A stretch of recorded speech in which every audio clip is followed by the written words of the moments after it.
Abooluganda n'emikwano gy'omubaka w'e Nakawa Michael Kabaziguru kabeeyiye ku kkooti enkulu mu Kampala okumweyimirira.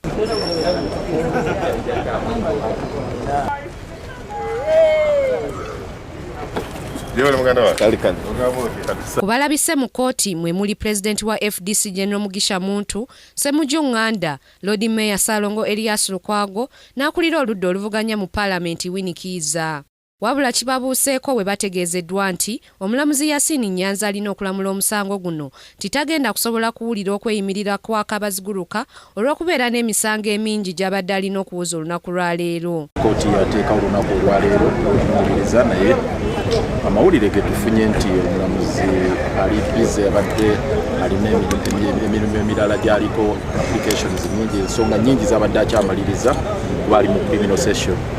Nakkiriza okunyigiriza atuulira olunaku olw'enkya tujja kukigumira. Justice Nyanza alina emisango mingi alina delivering rulings ali mu criminal session n'olwekyo tusobodde tuwa time so kutuusa enkya ku ssaawa 5 bawadde bagenda kuwuliza beyiro olwaleero naye baatugambye nti jjajja agambye nti olwaleero tojja kubaawo nti ajja nkya ssaawa 3 kitegeeza nti tujja kudda enkya ku kya ssaawa 3. Oluvannyuma lw'okuwulira bino, Kabaziguruka atwaliddwa mu ofiisi y'omuwandiisi wa kkooti gy'aweereddwa ekiwandiiko ekinamuzza mu kkooti olunaku olw'enkya okuwulira okusaba kwe.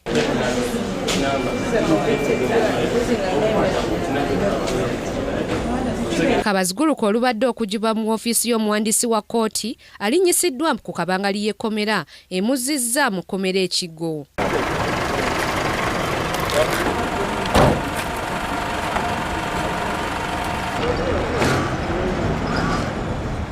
Mu ngeri y'emu, kkooti ento eyongezaayo okuwulira omusango gw'abavubuka ba UID abaali batutte okwemulugunya kwabwe eri Paalamenti ku nsonga y'okuggyeko ku myaka gy'abakozi ba gavumenti. Omusango gwabwe gwakuddamu okuwulirwa nga 26 omwezi guno. Grace Nantale Kakooza, Eka Cronald, Kingdom TV, amalindirire. This is Kingdom TV.